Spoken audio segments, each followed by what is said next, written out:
സുന്ദരനായിട്ട് ഇങ്ങനെ കാവലും പിടിച്ച് കിടക്കുകയാണ്. ശരിക്കും ഭയങ്കര കേട്ടോ. അൺകണ്ടീഷണബിൾ ലവ് എന്ന് പറയുന്നത് നമുക്ക് എന്ത് കിട്ടും എന്ന് നമ്മൾ നോക്കാതെ, ഇവർ ശരിക്കും പറഞ്ഞവർക്ക് ഭക്ഷണമൊന്നുമല്ല കേട്ടോ പ്രിയം. അവരുടെ യജമാനൻ്റെ സ്നേഹവും യജമാനൻ്റെ കെയറുമാണ് ഇവരുടെയൊക്കെ ഏറ്റവും ഇമ്പോർട്ടൻസ്. തൻ്റെ വീടാണ്, ആ വീടിൻ്റെ ഫ്രണ്ടിൽ അവനെപ്പോഴും നമ്മളെ കൂടെ ഇഴുകിച്ചേർന്ന് നടക്കാൻ ഇഷ്ടമുള്ള ഒരാളാണ്. കാരണം പെറ്റ്സിനെ സ്നേഹിക്കാന്ന് പറഞ്ഞാൽ അൺകണ്ടീഷണബിൾ ലവ് ആണ്. അവർ നമ്മളിൽ നിന്ന് ഒന്നും പ്രതീക്ഷിച്ചിട്ടല്ല അവർ നമുക്ക് സ്നേഹം തരുന്നത്. അവരുടെ ഭക്ഷണം ഒന്നും അവർക്കൊരു പ്രാധാന്യമില്ല. അവരുടെ യജമാനൻ്റെ കൂടെ എപ്പോഴും അതിൻ്റെ ഒരു സേഫായി സെക്യൂർഡായി പ്രൊട്ടക്റ്റ് ചെയ്ത് നടക്കാമെന്നാണ് ഇവരുടെയൊക്കെ ഒരു മൈൻഡ്, ഇവരുടെയൊക്കെ ഒരു സ്നേഹം. എനിക്ക് മനസ്സിലായതും അൺകണ്ടീഷണബിൾ ലവ് എന്താണെന്ന് അറിയണമെങ്കിൽ നമ്മളൊരു പെറ്റിനെ സ്നേഹിക്കുക എന്നുള്ളതാണ്.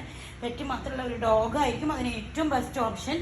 കണ്ടില്ലേ ആ ഒരു കെടുപ്പും സ്നേഹവും കാര്യങ്ങളൊക്കെ നമുക്ക് തന്നെ ഭയങ്കര അത്ഭുതം തോന്നും. എൻ്റെ ആ ഒരു ഞാനാണെന്ന് മനസ്സിലായപ്പോൾ ശരിക്കും അത്ര റെസ്പെക്റ്റ് അല്ലേ.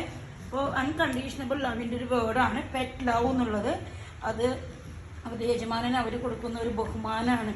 നമ്മളിത് എന്ത് പ്രതീക്ഷിച്ചിട്ടോ അവർക്ക് എന്ത് കിട്ടാനാണ്? അവർക്ക് ഒന്നുമില്ല. പക്ഷെ അവരെ ജീവൻ കളഞ്ഞിട്ട് വേണം നമ്മളൊരു ഡേഞ്ചറിലേക്ക് അവർ വിടാനായിട്ട്. ഇത്രയും അത് ഈ ഒരു ഡോഗ് എന്നൊക്കെ പറഞ്ഞാൽ അറിയാലോ, അവന് 8 മാസമായിട്ടുള്ള പിറന്നാളായിട്ടില്ല. പക്ഷെ എന്നാലും അവൻ്റെ ഭക്ഷണ രീതികൾ അപ്പോൾ കുറേ പേര് എനിക്ക് മെസ്സേജ് ചെയ്തിരുന്നു, എന്താണ് ഇവർക്ക് കൊടുക്കുന്ന ഭക്ഷണം എന്നാണ് എന്നോട് ചോദിച്ചത്.